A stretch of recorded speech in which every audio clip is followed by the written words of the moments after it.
Hi friends, host Eric here. Today I'm host Talking with Famous People, and today Rachel and I are sitting here live streaming and dealing with particularly rude, presumptuous, and I might also say doomed fly. Doomed is a good word for it. I'm happy to hear it. It is doomed because I'm going to squash the life out of it with this fly swatter. He's been known to torch him too. Yeah, or torch him, either way. Either way, exactly. See, I think when I swung at it as it was flying through the air, I think I nicked it. You might have. I got a little bit. You may have, because it flew behind you. No. But it came, it went around your ankles and came over here and I lost them. Yeah, they're devious. They're servants of the dark one. They serve the dark one. Yes, they serve the dark one, yes. Flies definitely do. They're dark friends. They are dark friends. That's why The Fly, the movie, is so funny, but yet so iconic for some reason. I've never seen the whole thing, so I can't make any comments on it. If you have read Of Jordan's Wheel of Time, you know exactly what I mean. You know how troublesome dark friends can be. Do you think that people would mistake me for a dark friend? No. Okay. You clearly walk in the light. Thank you, baby. You are not a dark friend. No, I'm not. It's another name for spite monkeys, basically. Well, that's spite monkeys and flies are dark friends. No, I'm not a dark friend. No, you're not. No, I'm not. Actually, I never realized how crazy that actually is applied. And it's surprisingly applicable to the world and life in general, this book we're listening to.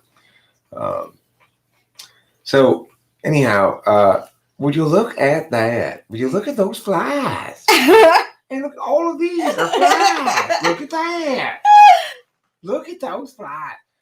Somebody else also thought that was ridiculous when they put up a video. Howser freaking out about the flies. Yeah, it's so funny though. So I'm not the only one who thought that was ridiculous and hilarious. Yeah, and he walks into the flies to make them move in a gathering. Right. You know, he's having fun with them. It's called Huell, Howser, Lord of the Flies. The YouTube video. Oh, hi, Bill Walton. Hey, what's up, Bill Walton? Eye, magnify, ear, sound on. Who is Huell Howser? Huell Howser is the host of the now defunct, because he's dead, PBS, public television, KCET program in Los Angeles called California's Gold. I'm Huell Howser, and tonight we're going to visit Confusion Hill. Oh, yeah. Truly part of California's gold. And he'll go to the place and be like, oh my, look at this. This corn is so fresh. What fresh corn you have. And do you get this corn from the fields right here next to your stand? And they're like, yeah, we grow this corn ourselves. Yourselves! My word. Oh my. Everything is so exciting. Yeah, he's hilarious. It is. You want to see the video? I'm specifically talking about the flies. The fly, yeah, that is just that's the best one. I'll find it for you. It's worth showing because he's just so enthusiastic about these flies, where most people would be like, "I don't want to go near that." There it is. It's got a great title too. Huell Howser, Lord of the Flies. It also says, as usual, he gets extremely distracted. He's always getting distracted, like the person's trying to say, so anyway, Huell, we make these donuts by, well, you look at this. What's this? That's a stick, Huell. Where'd you get the stick? It just leans against the wall. Anyway, as I was saying, well, look at this. Hi, Vince's mom. My friend Roger Park had a job where he worked for the the California's Gold Huell Howser production team for a little while, and apparently Huell Howser is drunk, Oh, which maybe explains why he's so goofy in these videos. I think so. Maybe he was drunk. That makes he was drunk. Hey, you know, people have their things. This is why I mean, like, I understand that like people are starting to like hate John Lennon, but like everyone has their demons, like, you know. And Even you, I would not have thought, you know. Maybe yeah. that's he was a little tipsy while he was like with the flies, and it was Yeah. Interestingly, there's an episode where okay, thanks, Bill T. Walton. There's 3 more people in front of me on his shit list. Well, Aaron. how long does it take you usually to clear a person off of your shit list, Bill T. Walton?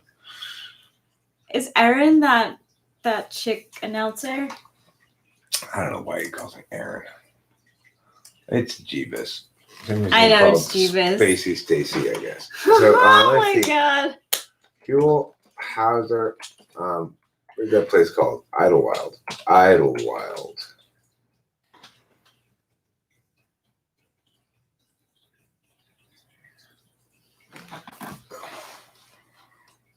All right, did I spell it right? I don't know. Yeah, I guess it is. Yeah, I think so. What is this? London Lily Festival.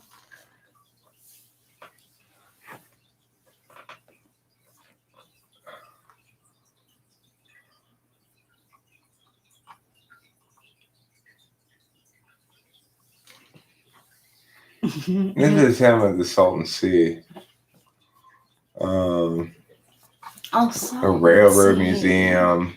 I thought it was a Salton Sea. It's Salton. Yeah. Ah. Let's see. How appropriately named. Visiting with Huell Howser playlist. Cool. Let's see if they have it. I don't know if it's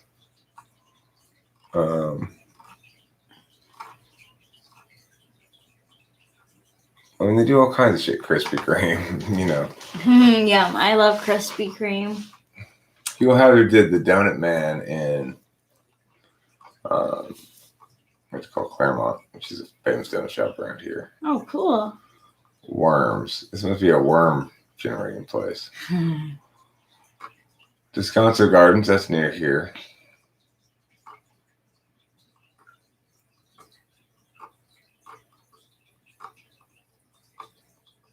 How many of them are there on this? 235 videos? Wow. He's visited a lot of places. Yeah, he sure has. But I don't know. This might be the episode in which he meets with. There's one episode where he goes. I think it's of California's Gold, though, not of visiting. Where he meets with Corey's parents. Oh, really? Mm-hmm. Because they have like a bed and breakfast or something like that.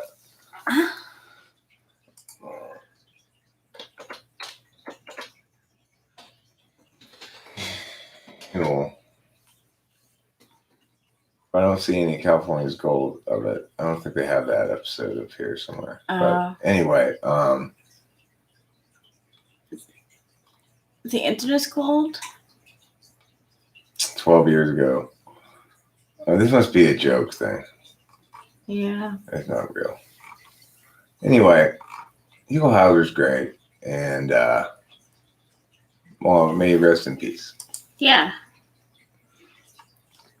Hey, Bubble Puppy. Hi, Bubble Puppy. What's the utility of any tool? Well, it's unlikely you're going to end up with an under-deliberated consideration. Associated is liable to pop in and cause chaos. The topic of anarchy with Trey. I could. I don't. I'm not in an especially chaotic mood at the moment. It was a good day today. Yeah. Rachel and I had a very nice dinner with my dad, and we Yeah, got it to see my was. mom today. My dad chatted with us for quite a while at dinner, and that always makes me feel like I'm doing the right thing, I guess you could say.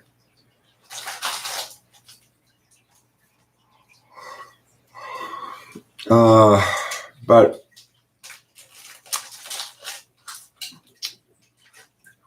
I've also been going through the pictures here of from the trip, and we've got quite a few excellent pictures, I must say. Yeah, they really did come out great. Yeah. Oh, interesting. So, how did you know this was all like Mexican candy? Have you seen it before? I've never seen. This is all new to me.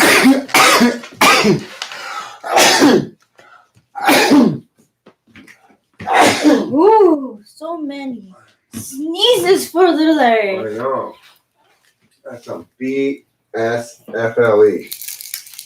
I've been munching on stuff that Sandy got for Eric and I, the Mexican candy. Or Las Dolces Mexicanos. Mm-hmm. Ah, urination. Oh. Yeah. May she rest in peace. Oh.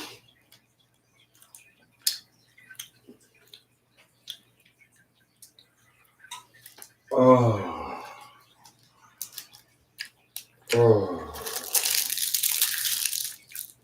Oh. And the urine streams freely from my penis every Monday morning. And the urine streams freely from my penis every Friday eve. Oh. I got a mood ring while I was in Sacramento. And I have to say, it's been pretty accurate. And I doubted it for a little bit. But when I took it off to go into the shower, it changed colors. And then when I put it on a different finger, it also changed colors. So it's like, oh, that's cool. All right, so I'm trying Pelon Mini. Ooh. Oh. That's hot.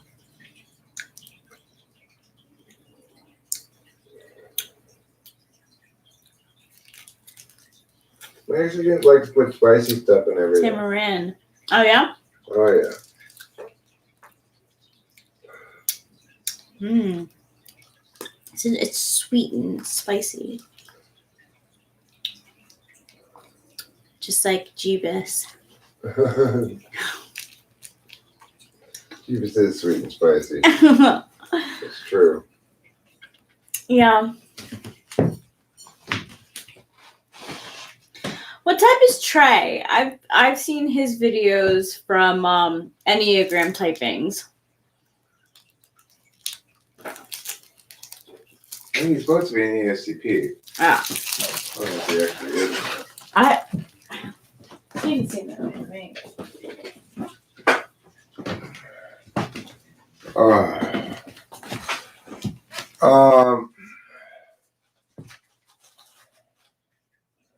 The T in Bill T. Walton stands for terror, huh? What is going on around here? Good question. Well, right now we're talking about Huell Howser and the rudeness of flies. Yeah, flies are very rude. I also feel a poo coming on, surprisingly. Oh, really? Live stream seems to make me poo. You know, I've noticed this in the past. Starting to live stream, I don't feel like I have any poo in me. All of a sudden, I have poo in me. Let me pull a bowl or two before I go and poo, and we let this brew. We had a lot of fun with Andy, and her husband was there too, and it was fun with him as well.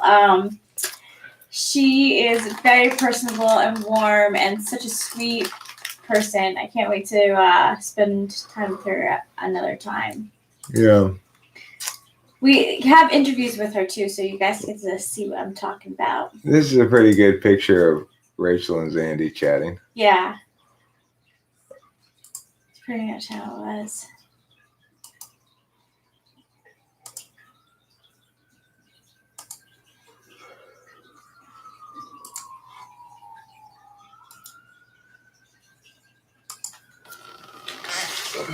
Well, look,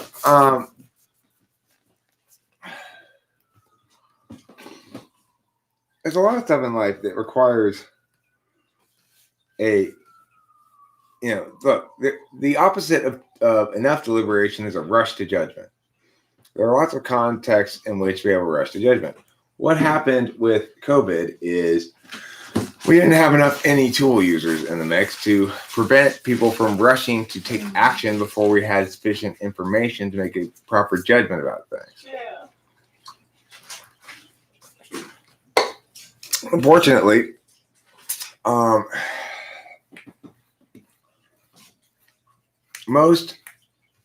say SE is valued broadly more than it ought to be,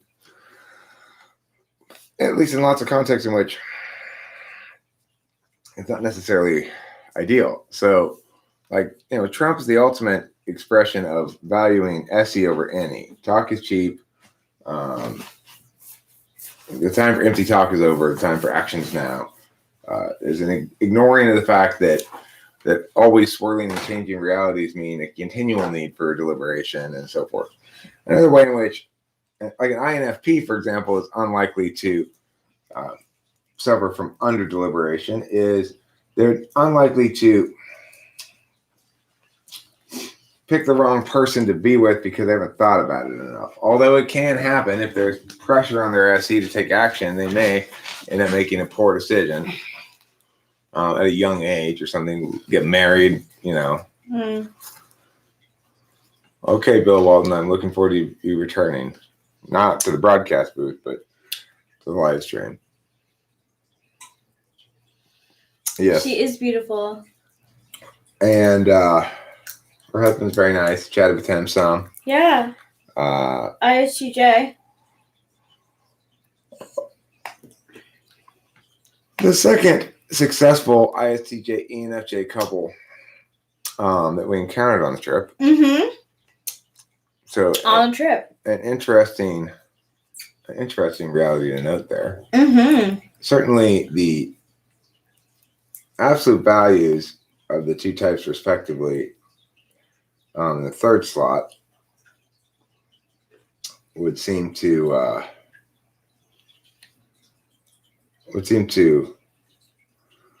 validate on the fifth slot. So there's some sort of sensible, like, if you can get past the surface differences, there is some core shared values there. SE is core share value, and FI is a core share value. Like, those are the core share values of ENFJ and ISTJ that are the sensing shared values.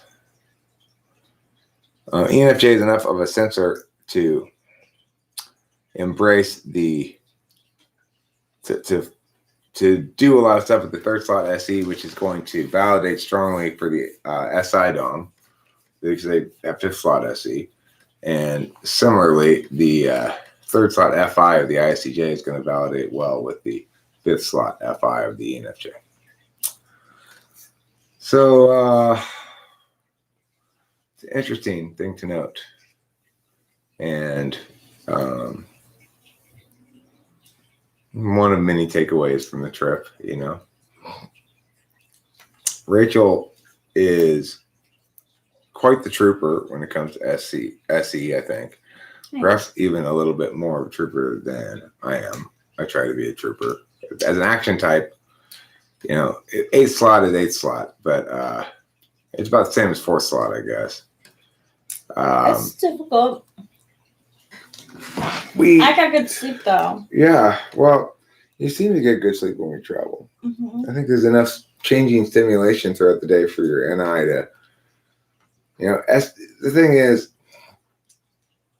that relief function is also a kind of an alternative to your normal thing, so it's gonna kind of wear you out a bit. Like basically, having a lot of SE is pouring a lot of stuff into your NI to do box as it slowly processes through everything and draws conclusions, because NI doesn't always work right away. You got to have all the pieces or enough pieces of the puzzle to put it together. Mm-hmm. So that's probably what makes you tired, is that what makes a person antsy is if they're trying to do their dominant function with not enough stuff to work with. Oh my gosh. That was me in Franklin Square. So the thing is, using your dominant function, you can use it off of the 4th or 8th. 4th is much more natural. 8th is to fill in occasionally. If your 4th isn't providing enough, then your 8th will fill in too much, and you're not going to like that. In other words, you're gonna NI too much about the past and too little about the present and future. Hey, look, yes, it's you're right. Sandy. Hey, Sandy, I'm eating some of the candy that some of the food that you got us. What's it been like for you as an ENTP being with an INFJ? It's been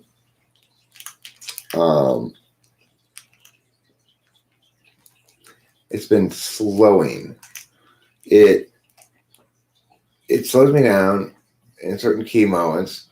It makes me make better decisions. It also has been, it's given me a better sense of the realities of a day, being able to choose things to do, and the need to choose rather than sort of flop along into things more, more or less. I'm just a lot more NI sound, I think. Wow, that's nice. What's it been like being an ENTP? I learn more and more each day. What it's like to be within an ENTP. I have learned patience and listening. And what it's like to be with someone whose words really are very powerful. So that it teaches me how my words are like powerful too.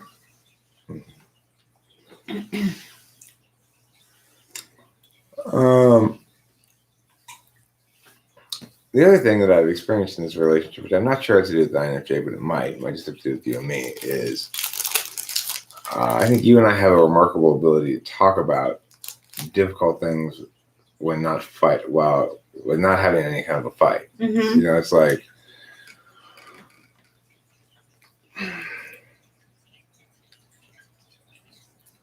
we basically don't fight. This is the best relationship I've ever been in, hands down. It's the most realist I've ever been in, hands down. Me too. So, I'm growing immensely in this relationship. And it's actually making me become more aware of people's feelings because of your FI polar. I'm like, oh, hurt feelings suck. Like, I don't realize sometimes that like words hurt. I can forget easily things that I've done and said. Sometimes. And then I'll have a pang of it. I'll come back and I'm like, oh. But most of the time when that's happening, it's because I'm in a state of panic. I'm in a state of insanity because I haven't been sleeping, or Or your medications aren't working. Yeah. Or whatever. Or my medication's not working, right? Your medication is obviously, I imagine it's obvious to anybody who watches, who's seen you in other states anyway, that your medication is working now. You are mentally well. I feel like myself. You I seem really like do. it. You know? Thanks. And the other thing is, I know you're yourself because of how you respond to provocations and such.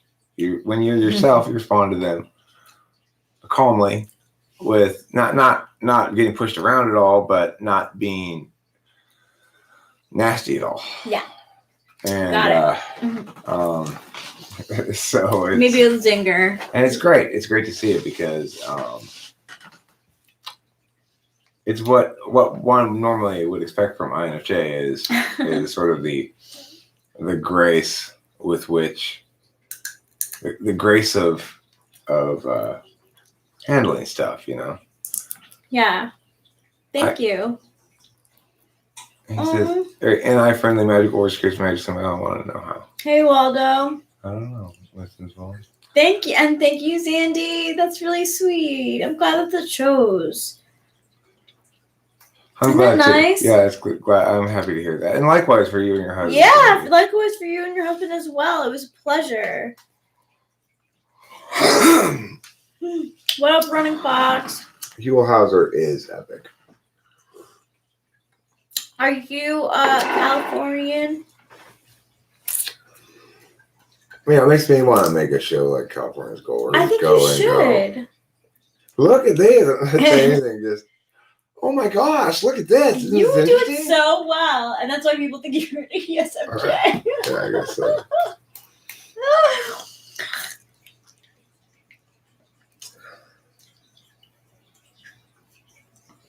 I had an ENTP and an INFJ in my last week. So draining. It was like everything I said in earnest was discarded, and everything I said in jest taken as gospel was out of my soul.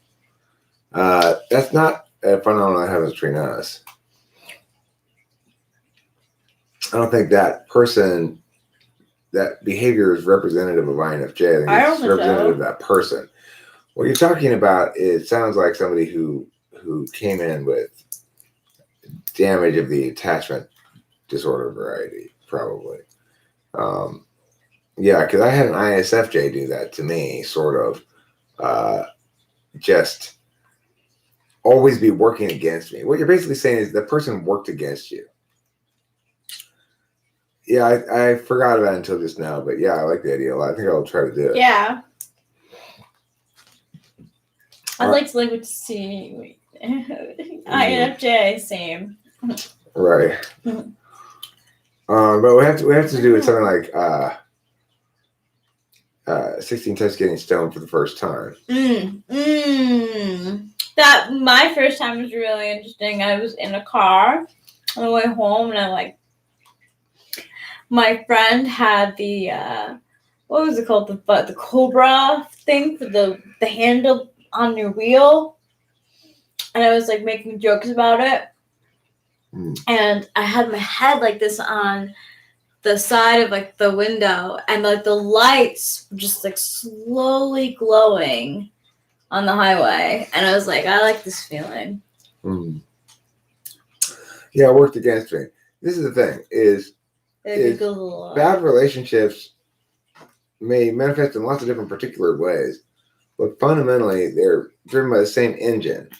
Two people are not working together as a team, and they don't want the same thing in some regard. They're not trying to be at peace. They're not both trying to be happy and at peace. One of them is trying to create emotional energy through ways that are toxic. Correct. Whether they know they're doing that or not. Right. Because I have that with an INTJ. So I don't actually think that it has anything to do with type. Right. And no, I don't think many people would think of an INTJ as someone who is like that, but it can be their environment, When I asked Kimberly what she thought it meant to be on a team, there was no mention at any point, and this might be a TE polar thing as well, of working in the same direction or working towards the same goal. And that was what I kept trying to convey to her. Like, you're not, every time I say something, you yeah but me. You're not working to find ways to agree, you're working to find ways to disagree all the time. And that just drove me crazy. I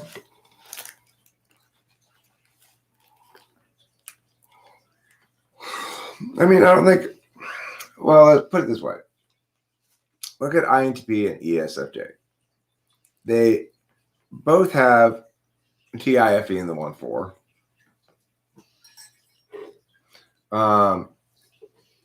And it's relief for each other. So that's the basic notion of duality there. But the values are only half the same. So half of 4 is an absolute value, and half of it is instrumental. But the half of TI that's an absolute value for ESFJ is the half that's the native function for. No, actually, it's the other one. Anyway, I don't know. The point is, not necessarily. No, some of them are going to be the same. Some, I don't know. It's complicated, I guess. I haven't quite figured out exactly how the absolute and instrumental split along the aspects lines, and if or not they do.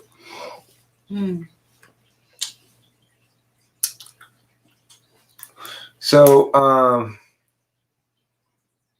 oh, she knew, she just acted like she didn't. Well, look, even if she knew, people who persist in those behaviors, what you call toxic behaviors of like seeking to generate difficulties, not working against you, you know, causing rupture or discord.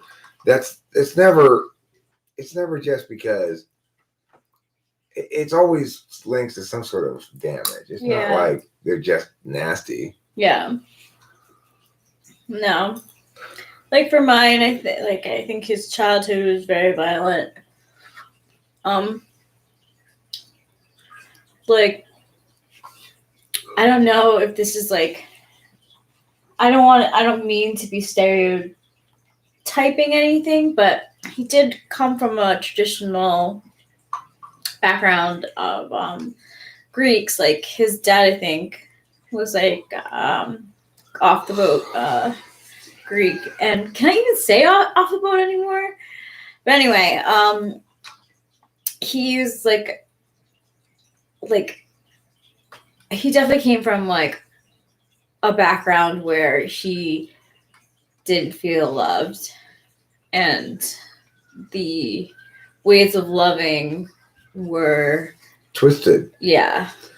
You mean the different aspects that manifest in each function and stuff? What I mean by the aspect is there are 4 fields, 2 metaphysical, 2 physical. Every function is native to either the metaphysical half or the physical half of the functions of the fields, but they all operate on one of the non-native fields as well. So, for example, there's FI metaphysical, which is basically the way in which truth and ideas and realities that you put into words or other symbolic representations make you feel physically when you understand them.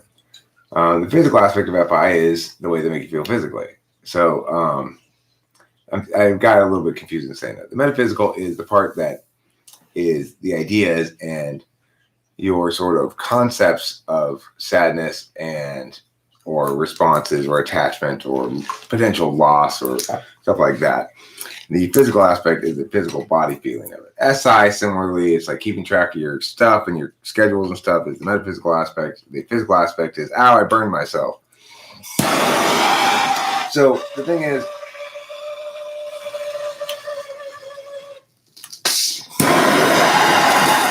what's up, Lomar?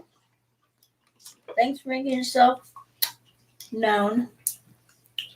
It's cool to see who's listening in. all the functions have manifestations in the non-native aspect, but some of them are harder to understand than others. So SI is like the easiest to understand. It's like your physical body stuff, hunger, thirsty, whatever. That's the physical aspect of it. The metaphysical aspect of it is keeping track of what you've done, where you've gone, what you have, your existing resources, and what you already know, and utilizing that stuff as your knowledge base. I was thinking about cutting up some baby loaf. Would you like to have some? Sure. Okay. Do you want my knife? You want me to cut it?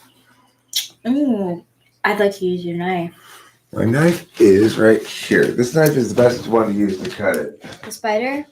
Spider cut, yeah. Cool. Thanks, Bay. Mm-hmm.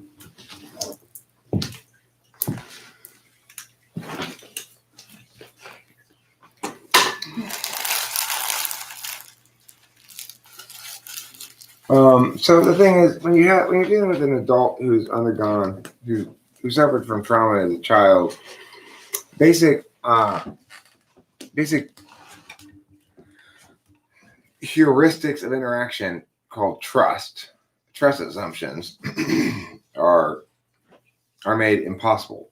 You either operate under the assumption that the person is either trustworthy or reasonable, willing to able to be talked to, and basically has your interests in mind, or basically good, not trying to be evil to you, or you assume that they're likely to betray you and do evil upon you at any moment. And it wouldn't matter how much I talked about or understood it or tried to discuss it with Kimberly, any efforts I made to use the truth about things to help us would always backfire, because then I'm pushing our 8th slot. She doesn't want to be moved with NI any more than I want to be moved with SE. She knows what she knows from her own personal experience, and that's it. And so, I mean, that was not my experience of Waldo at all. Kimberly and I were also very incompatible sexually. There were a lot of problems with that relationship.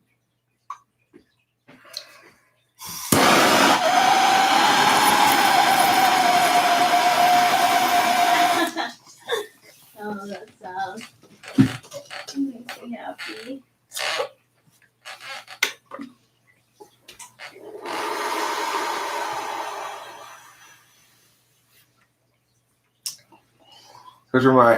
For example, with SI, there doesn't seem to be any necessary connection between the physical aspect of bodily awareness and the metaphysical aspect of dream, which I know before. Well, the reason the connection is there is as follows. SI is about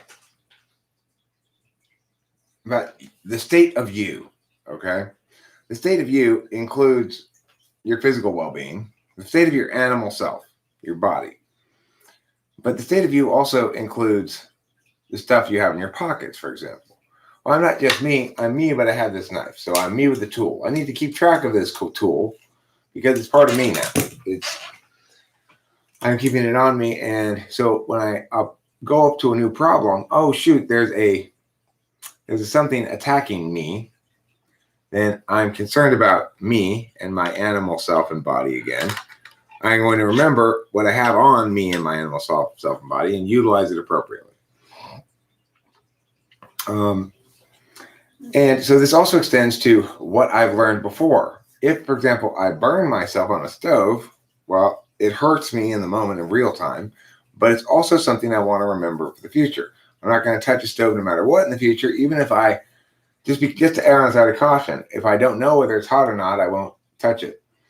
I just won't touch it at all. Then I won't run the risk of burning myself.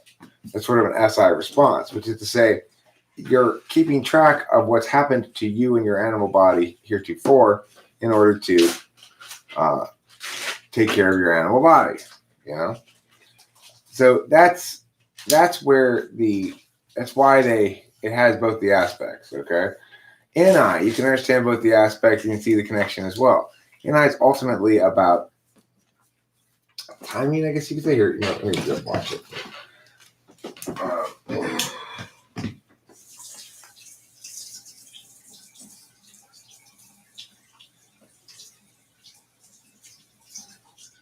Get the toast right off. Thank you, Mel. Yeah, go be careful. Thank you.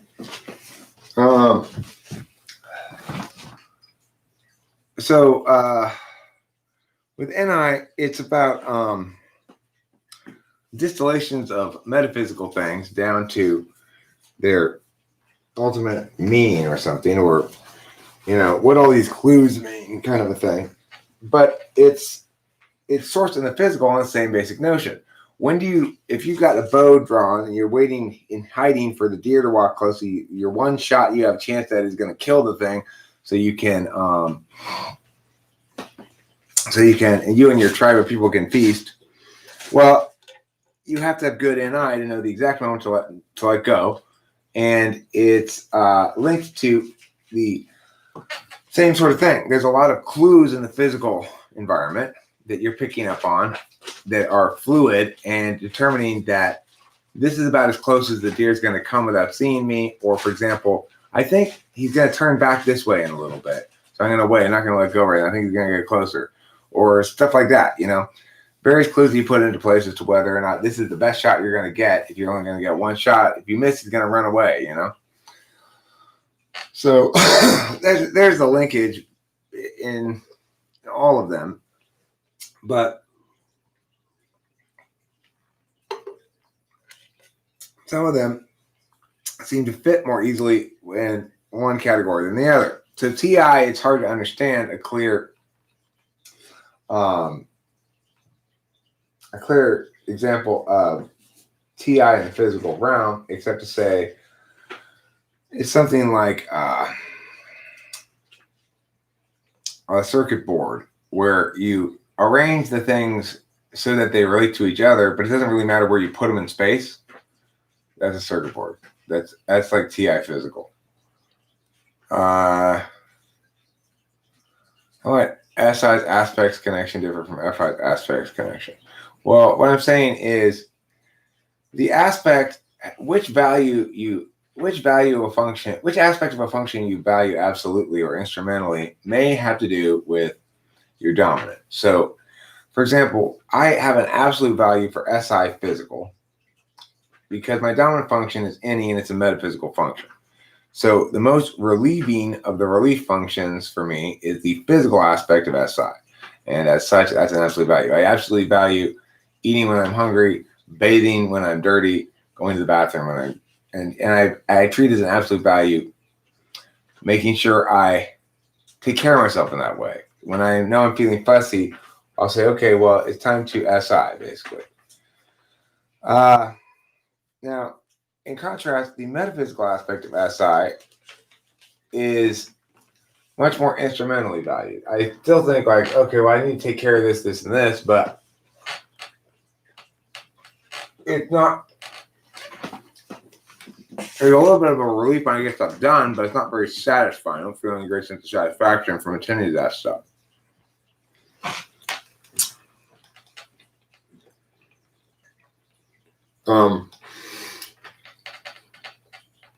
It's not as much of a relief function because it's much more consistent with my dominant.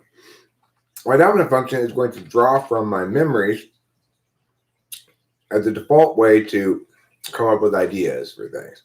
If you're going to take what's maybe on the external metaphysical plane that somebody else put out there, it's going to combine it with something particularist from my memories and come up with what sounds like a new idea. It can also draw from SE, which is to say I can make up stuff about I see. And finally, once upon a time there was a lamp with a kitty cat,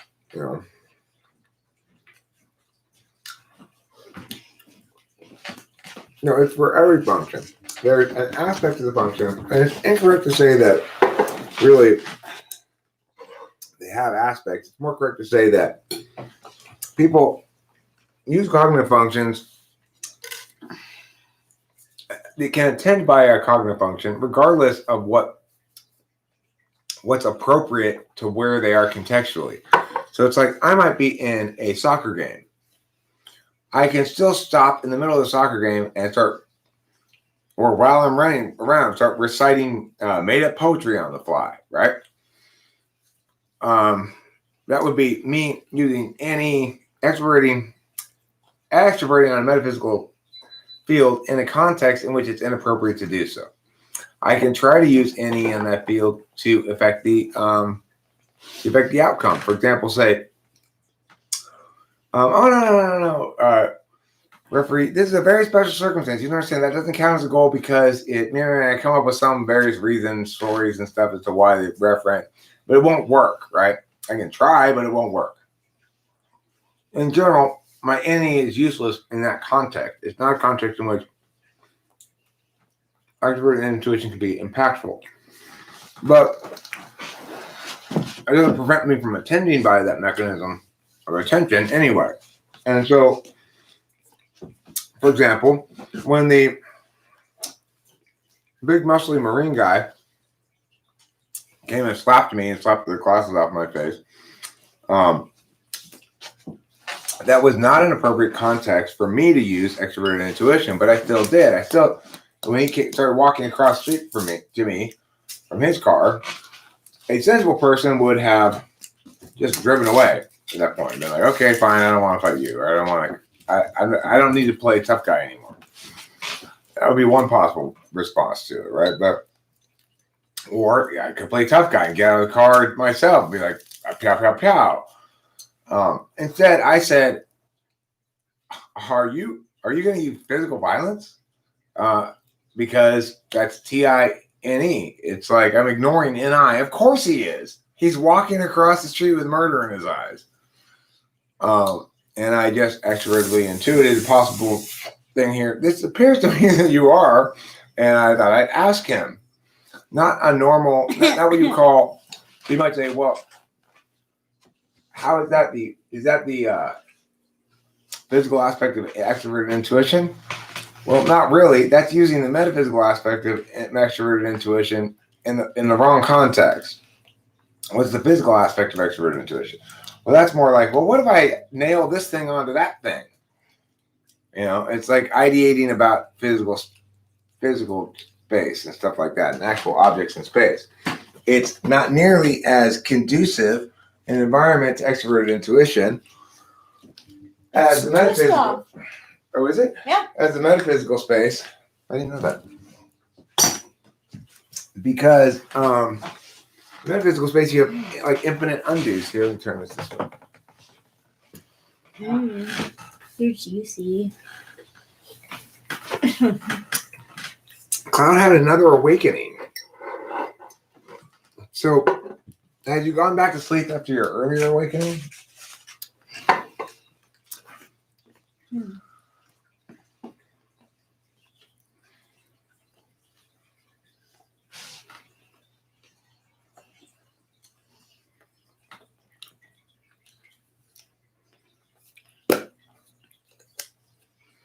No, everybody different from SI in that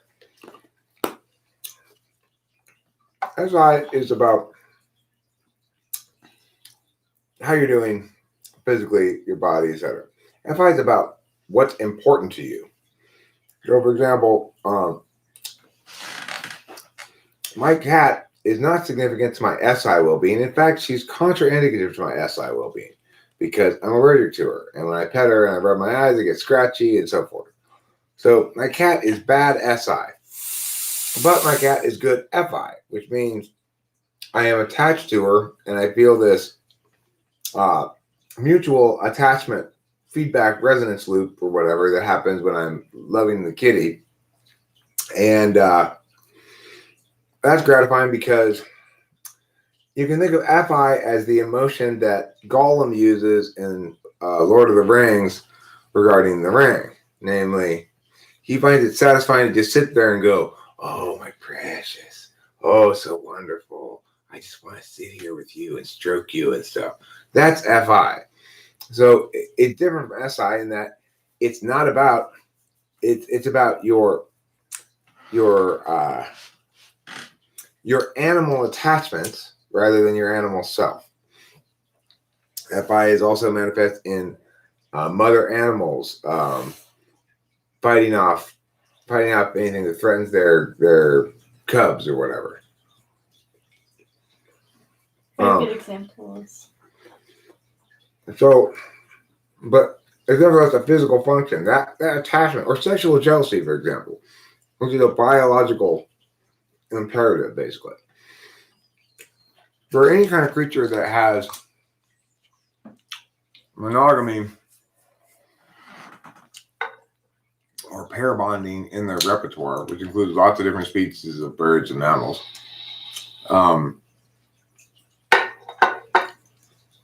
Sexual jealousy is almost as powerful as the need for food, the urge to defend your offspring, and it's an implicitly biological reality. So,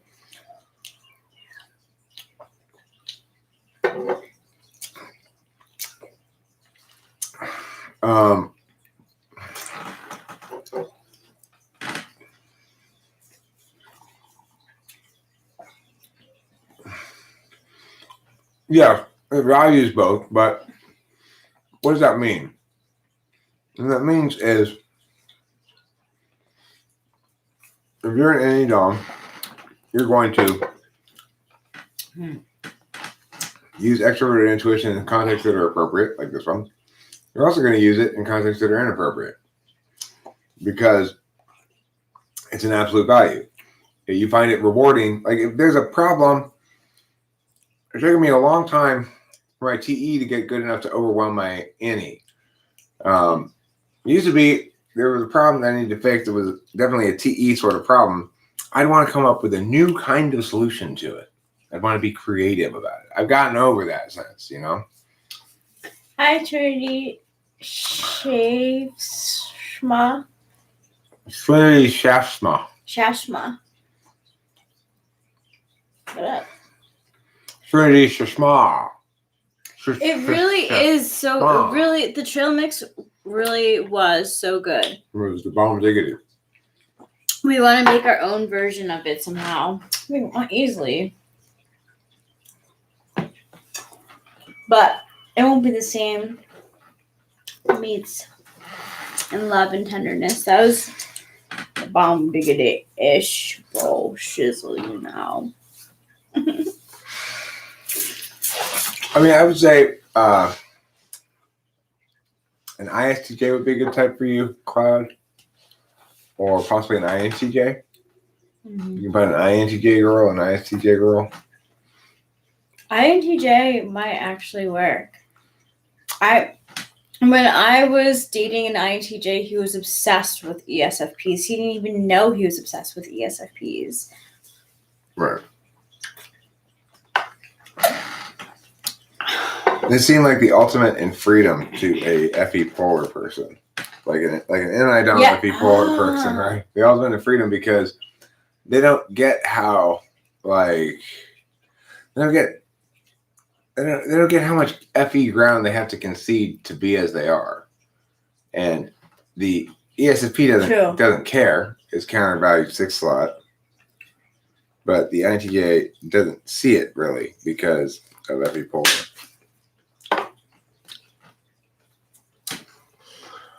Let me smoke this bowl. Let me smoke it with my lungs. You're thinking me.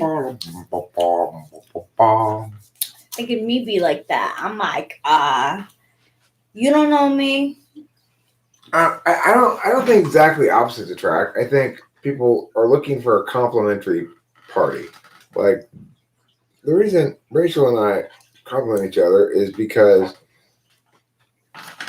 we provide in the first 4 functions both sides of the intuition and both halves of the TIFE pairing. Mm-hmm. So it's like we're one complete intuitive.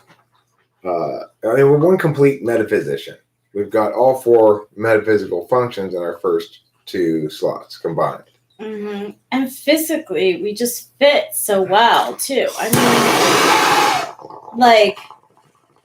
I rest my cheek upon his cheek, and it's like my cheekbone fits right into the socket of his, like, where his is.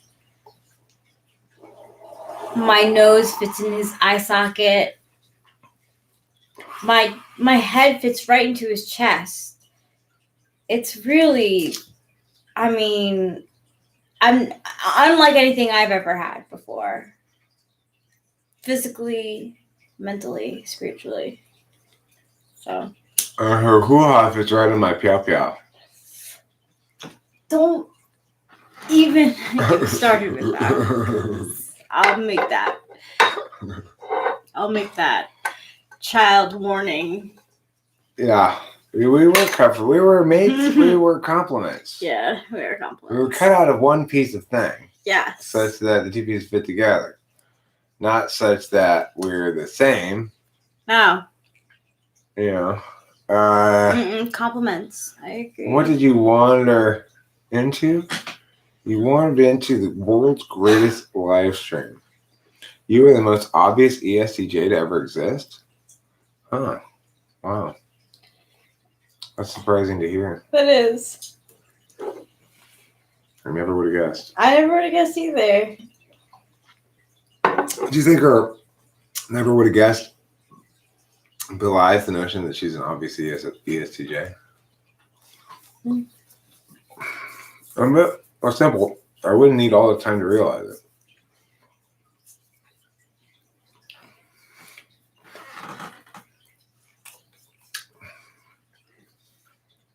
Oh, Cloud. Okay, indeed. Well, I'm looking forward to this upcoming Wednesday's catharsis that Cloud's going to have. Wednesday catharsis. Mm-hmm. Live Wednesday. That's it. Look, listen. Forget about before this moment. I have had a real catharsis today. A real eye-opening, awakening catharsis. What I thought I knew was all bullshit. What I know now is all 100% true.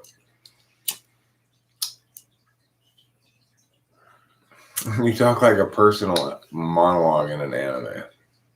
Who? Me? No, that's what Lawnmower says about Cloud. Oh. Compatibility between people is far more complicated than MBTI. I agree, Cloud.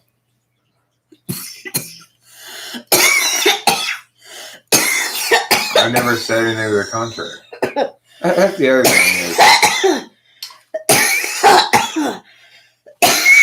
you love to position my position so much less than it is. I finally got the foggy head. Oh, you got a bell ringer? Bell ringer. Good job. Thanks.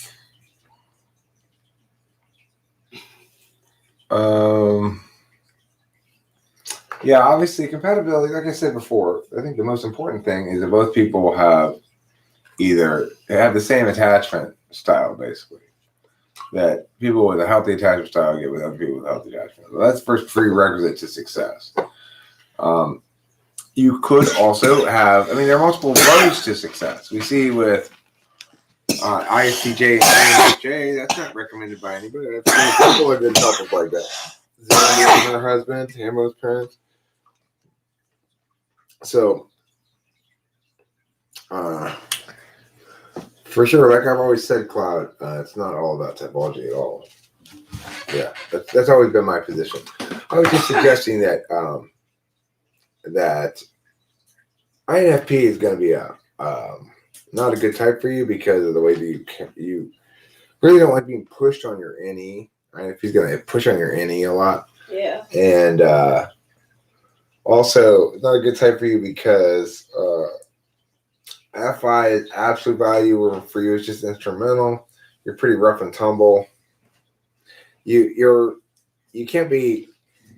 It's difficult for you to sustain conviction behind words for very long. Oh no! What happened, darling?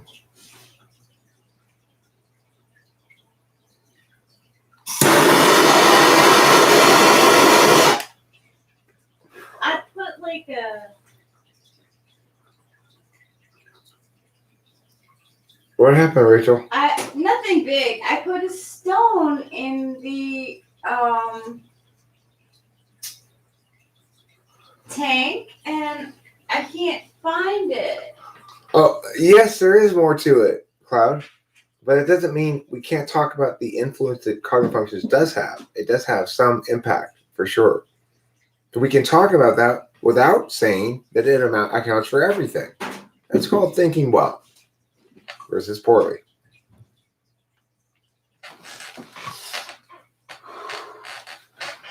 So yeah, we'll continue to try to think well here, and you continue to try to keep up. I've been able to hear a shadow, and I've perceived by the by ear the passage of a cloud across the sun's disk. Huh. I don't think he really meant that literally.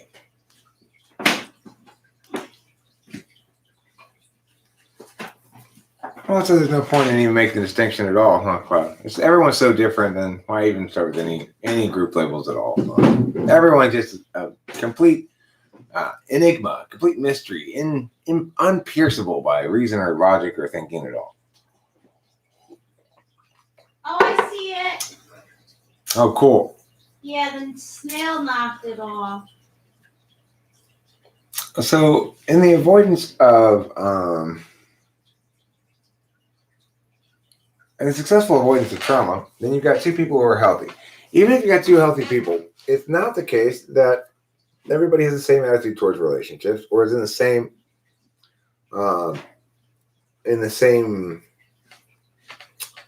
yeah. No, I don't do Discord. So it's like, let's say that you got two people who have a healthy attachment style, but one of them is self-preserving and one of them is SX in a Negro style. Well, then, no, Cloud, listen, I'm saying two people who have a healthy attachment style. And what's required for a healthy attachment style is not anything substantial. It's a good enough parent. One good enough parent is enough to produce a healthy attachment style. And it's reasonably common. So it's certainly not 1%. Of course, I know you just like to make provocative statements, but it is good to clarify these sort of things. And you are the foil against whom I clarify things, which is good. I appreciate you playing that role.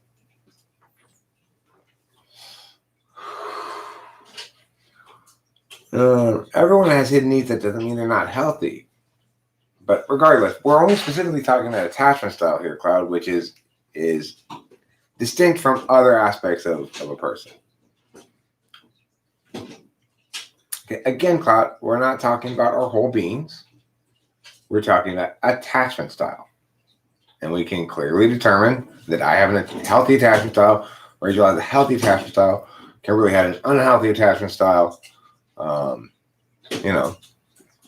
That's just how it goes. I don't know what your attachment style was. But these things are not my ideas, okay? They're broadly accepted notions by just about everybody who can think at all. So anyway, it is important you get to people with the same attachment style. And if they're both healthy, then there's a chance it'll work. But if one person is basically self-preserving, they say they prefer to operate as a solo agent, not part of a two-person team, then the relationship probably won't work because they're not fundamentally on the same page. If one of the people is SO and the other one's SX, same thing. One of them is going to always want to go out and do things together. Rachel describes her relationship between her ESFJ boyfriend and her and how that ended. And it's a textbook example of an SX person being with an SO person. The SO person always wanting to manifest the relationship in group company.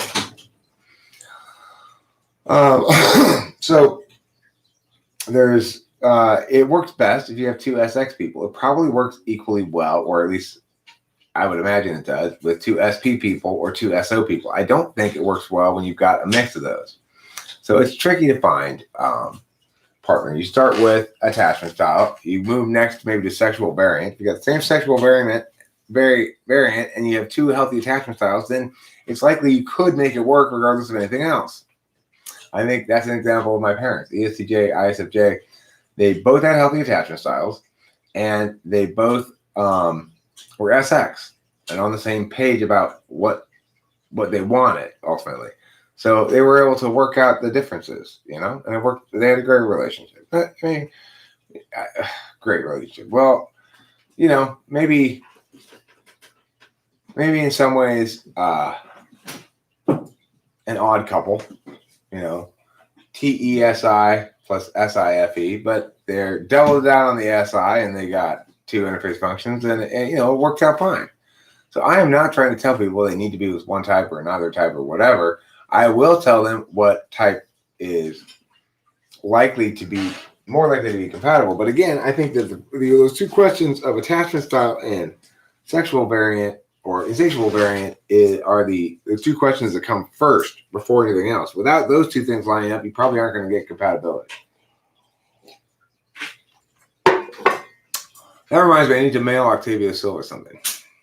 Oh yeah, I have that on my list of things to do. Pulled out some hairs from right here.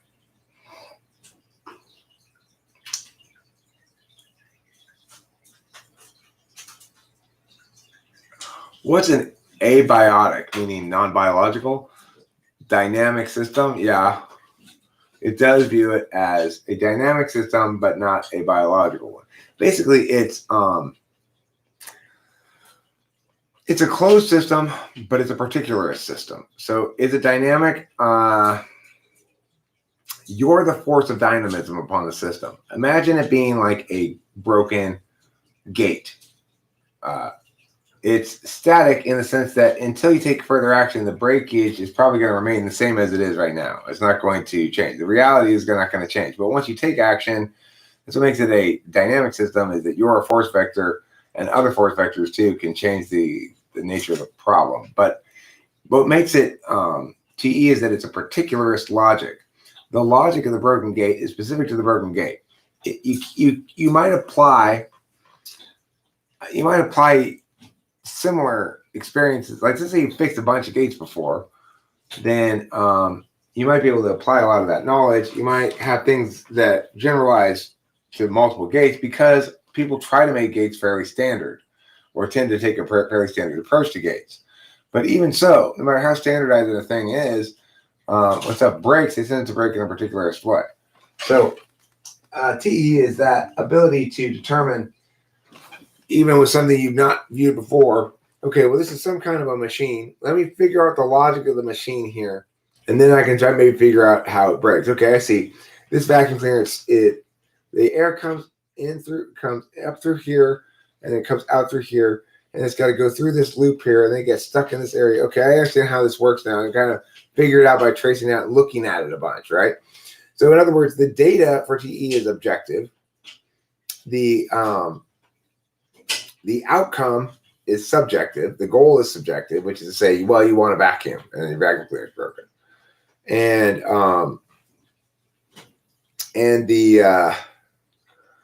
it doesn't view the world as anything. It just, if you're a TE Dom, okay, if you're a TE Dom like my dad, you do understand the world through that frame and basically apply a notion of things being expressed through their utility to everything, including people, and find people, and therefore find FI kind of things confusing.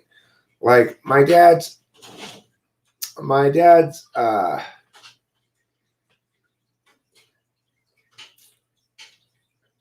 very, very utility focused about everything.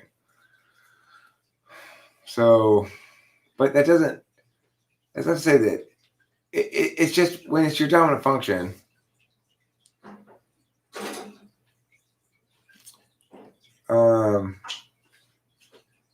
No, they do actually. They do. The thing is, TESI is also much more able to enjoy the particularist experience. I mean, I agree. It's a little. It's a more nuanced expression of it, but that's basically true.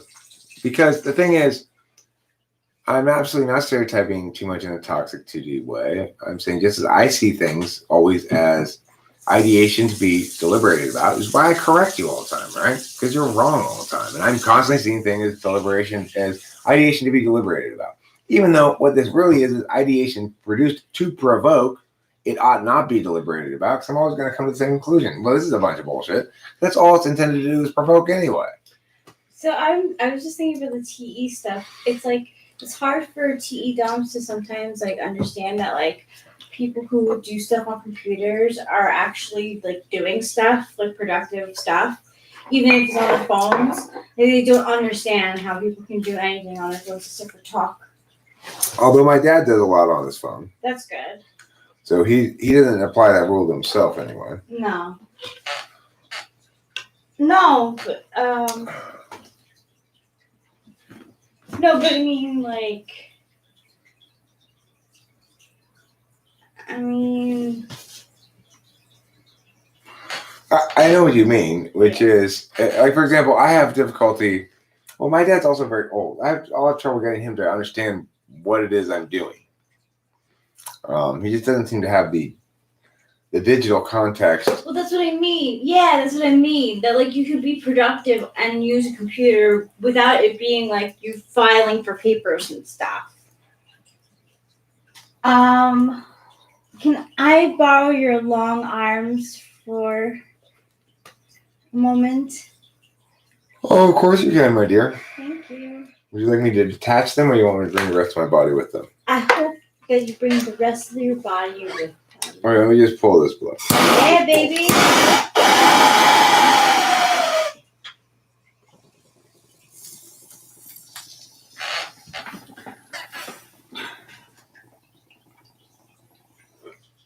Is Countess here? I don't see her. Where's Countess? Why Yeah. don't I see her?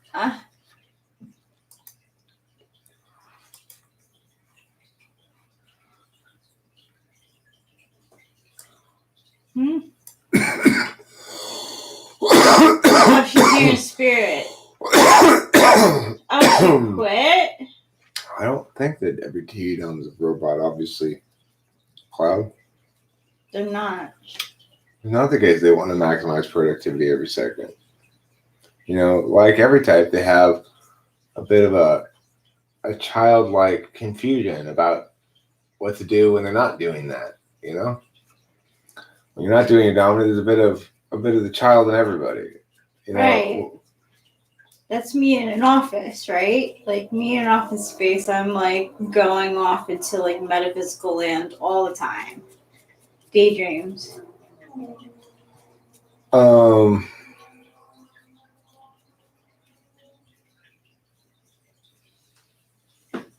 But those words aren't reasons why you feel or don't feel, Jason Blood. You feel more than you think you do. But Yeah. I was having this conversation with Rachel yesterday in the car about how challenging it is for me when I'm being honest to know what I feel. You know, I know what all the right words to say are, but when you're bipolar, you don't tend to grow up thinking those words link to meaning things. They link to situations, right? So Rachel was pointing out before that, well, you always say nice things to the other person you're with, and so it doesn't make me feel special or something like that. I was in attack mode. I want you to know. Okay, I'm sorry to even bring that up. No. Because I want to use it as It's a good example. So it's like in that instance, well, yeah, because I have a healthy attachment, so I have a healthy understanding of relationships, and I don't have any clear understanding of my own feelings. Right, So and I just apply, you know, right. oh, this is what you say when you're in a. I know. And that's what I learned after I deliberate. Yeah, is that I'm like, oh, it doesn't mean it's any less true. It's just that he doesn't have the words for it, so he uses those words for loving the people that he loves. I'm just trying my best. Yeah, and you're doing your best. And confused when people bring up actual feelings as like, you know, okay, well, enough of all this back and forth. What about actual feelings? And I'm like, what? We've been talking about feelings. No, not really. Nobody's ever really had this conversation with me, except me having it with myself. But I you know, one thing I still believe that one of the first things I learned about cognitive functions, and something I still believe to this day, is you can't. Whenever you make decisions based on your 7th slot function, you're probably gonna make a bad decision. Yeah. Working at a law firm. Actually, I did it well, but it was like a test to see if I could do it, you know? And I didn't like my life. It was totally material. I was living in the material world for a very long time. I think that I have a very healthy form of polar FI. is still polar. It's still confusing to me, but I think it's healthy in the sense that um,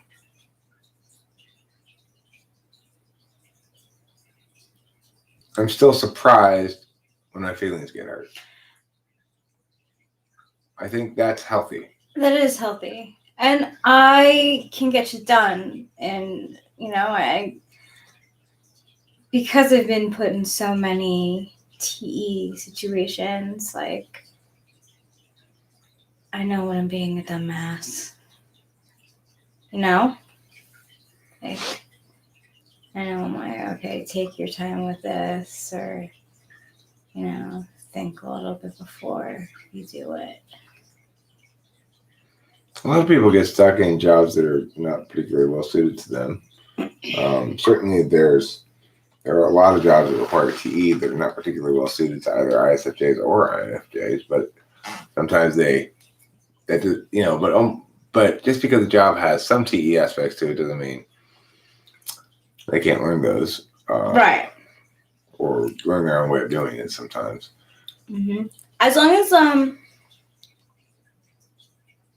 someone gave me the basic steps and they wrote it out. If I wrote down, so like when I was getting trained to be a paralegal, I wrote down every single key thing that I would need to know step by step. And I always ask questions. So that always helped me maintain my sense of maybe the steps that I needed to do in order to get something done, especially if it only had to be done the same way every single time. Right. I had to do a lot to get there. But once I did, people were like, love my work, and I got promoted and stuff, but it didn't speak to me. I didn't go home feeling like it. I mean, you didn't feel as though you had done something worthwhile with your no. time. Well, Claude, It just got me money. I think the answer to that is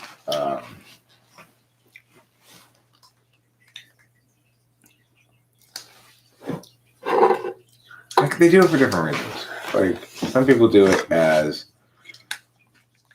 a means to assert some sort of dominance. Some people do it as just an urge to provoke or cause mischief to SE on the A&E plane. Some people do it because they actually think they're right. Some people will do it because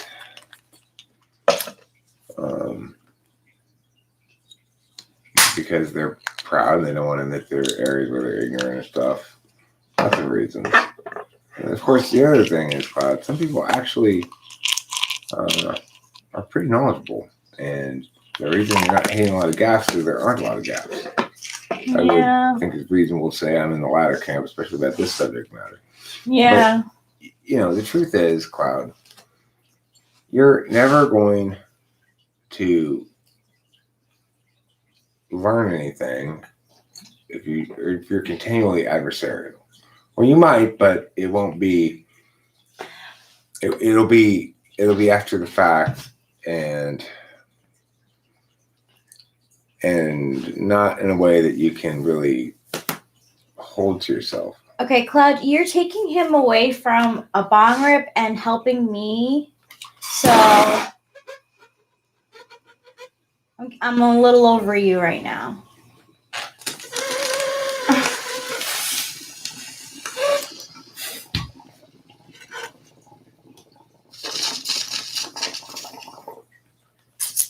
Well said, my dear. Thanks.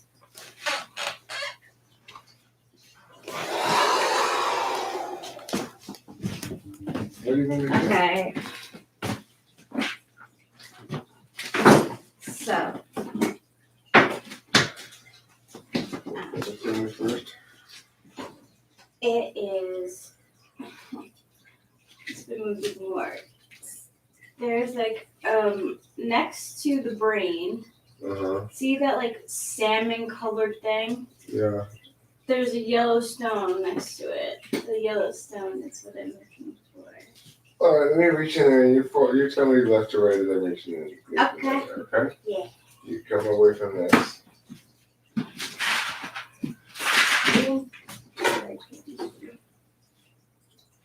No. Around, more, around. Over here? Your fingers almost touching. You keep on going up, touching it. Yeah, that's it.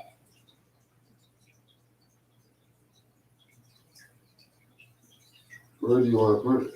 I'm gonna not have it in there anymore. It's too small.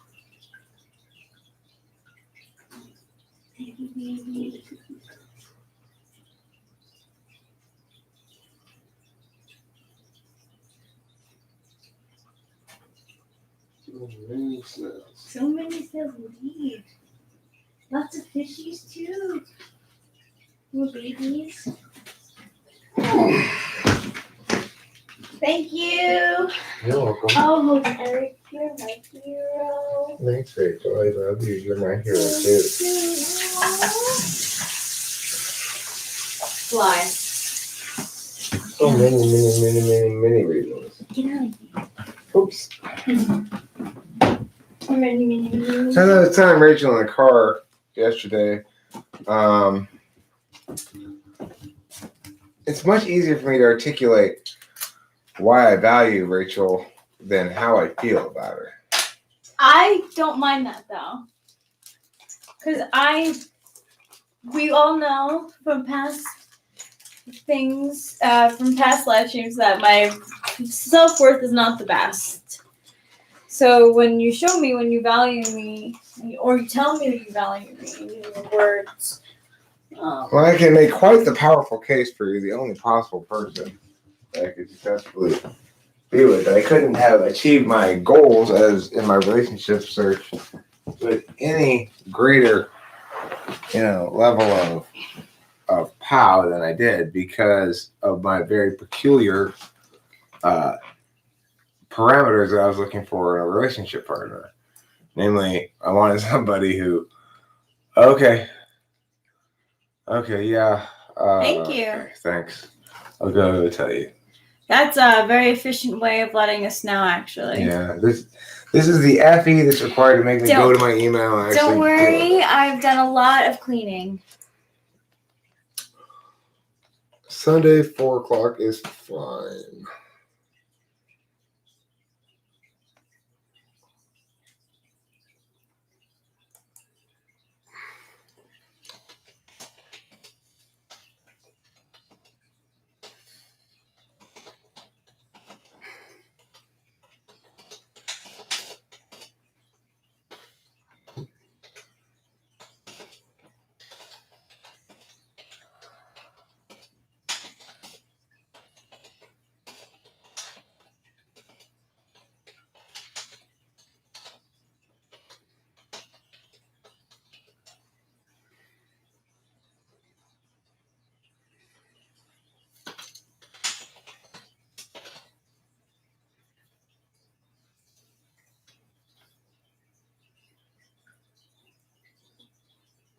Be kind, for everyone you meet is fighting a hard battle.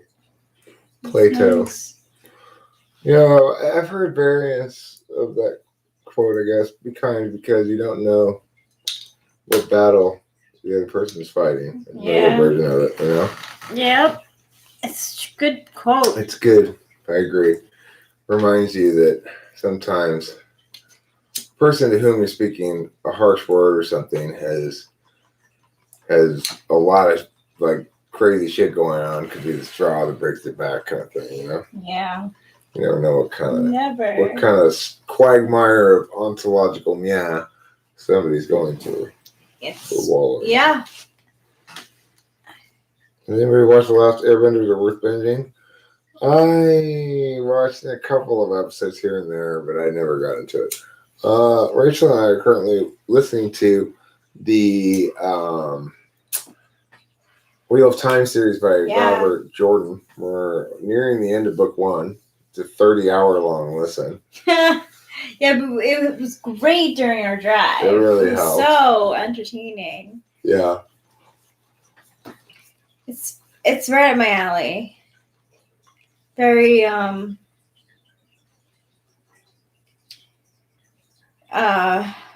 Game of Thrones-esque. meets like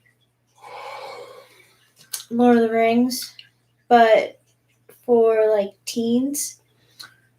Maybe, like, Yeah. teen. Well, I mean, it's like Naruto, kind of. Yeah. It's really Naruto-esque. It is. It gets very involved. The story. There's many different characters too, which I enjoy that like aspect of it. Yeah. They're making a TV miniseries out of it too. Apparently. Who? Yeah. Netflix. Ah, I'm not sure. that's smarter than well. I just signed up for Netflix like a month's trial, so maybe we should get it. I'll keep it. Cool. Let me double check right now. Rachel seems so warm. Compared to what? Let me see here. Good question.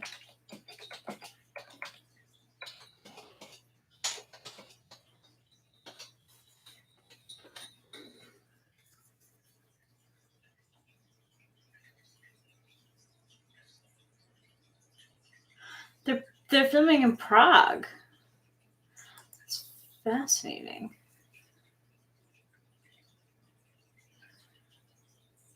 Amazon Prime. Oh, Amazon Prime. Not Netflix. Well, we'll have to get that then. Yeah. When It's it just comes easy. out.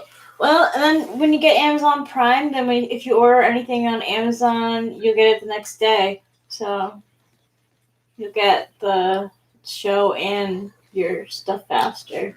It's always nice. Look at this. March 20th, shoots in Prague were halted due to the coronavirus pandemic. Huh. But it was in progress, so Wow. you know. Wow. Hopefully they'll meow. Yeah, You know? I hope so too.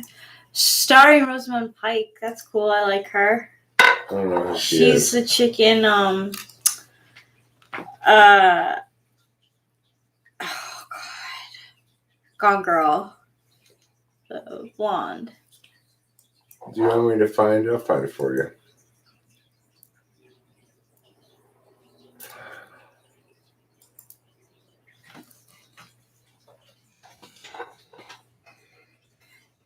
Aw, so handsome.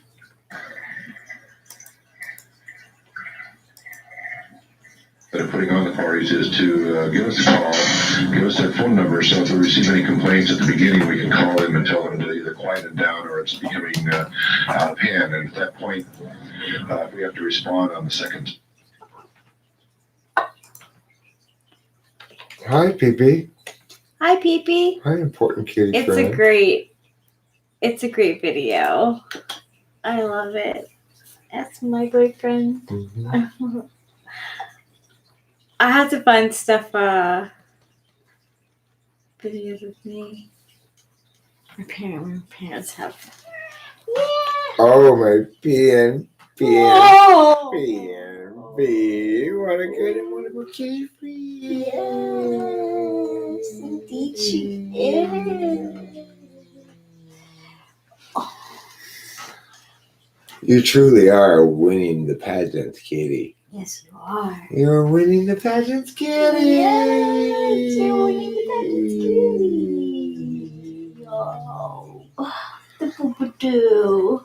What a good kitty friend. What a good kitty friend. So we've been going through the pictures that I may have mentioned already, and we got a lot of good pictures here. We do. I've been, fixing, lighting, deleting some duplicates that we don't need. Regalness queen. And where am I? The video, got a couple videos here with Zandy. The third video with Zandy, there's got probably some background music you can't use though. This is kind of a cool picture, anything, Rachel? It really is. Or this one? That one. I was this like, one better. how? What is that age? Like industrial age? Like midtown? Like Music Man? Right. You know what I'm talking about? Yeah. Midwest. I'll show you this picture. It's in of everybody so they Sacramento. can see it. Oh, it's so Sacramento, just like Pretty the late. PNP is so kitty pageant winner. Yeah. Copy. Yes, you are. I'm And so grateful to you. Chow Oh, to be the chow. prettiness. Yes. That's a nice picture, huh? Oh, Okay, so I've said that to people. Let's share the link. Cool. Yeah. Well, I went the wrong way or what? No. We're gonna eat. Yeah.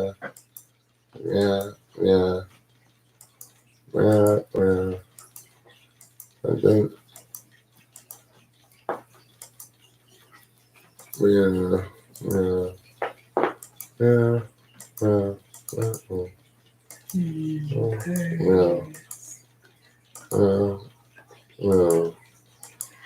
Daddy and Mommy's beauty pants. Green.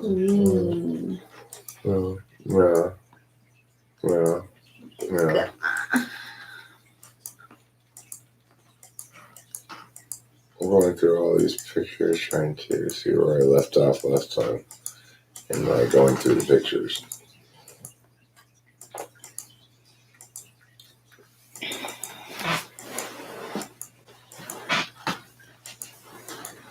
Did those, did that, that, did that, did that.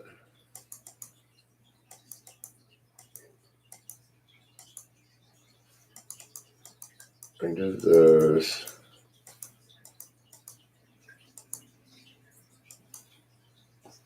There's the fly. Oh. Meow, meow, meow, meow, meow, meow, meow, meow.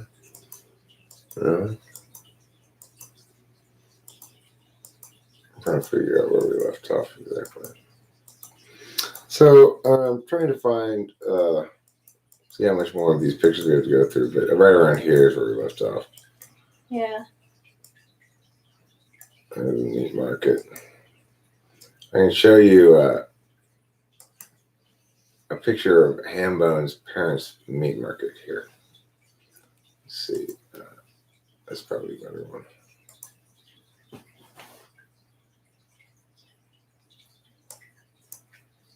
Okay, let's show this one. So I think you're going to really enjoy this picture. It is the Blue Max Butcher Shop Meat Market Extraordinaire in the beautiful town of Buckley, Washington. Mm-hmm.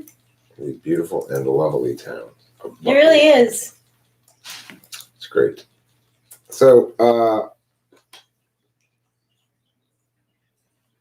anyhow, We had a wonderful time. Sunday 4, I need to put that in my calendar before I forget. Sunday 4. Yeah. Calendar. Yeah. Yeah. Today. Sunday is the 14th, 4 p.m.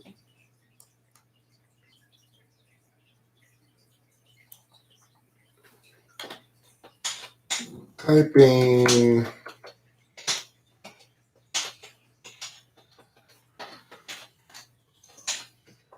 Superior Pantaloon.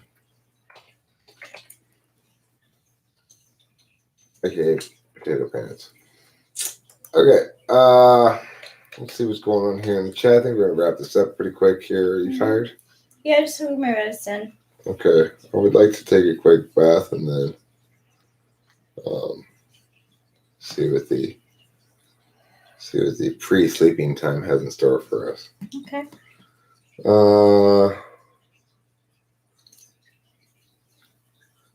So I would say that's about it. Yes. Thanks for watching, everybody. Don't forget to play cheese.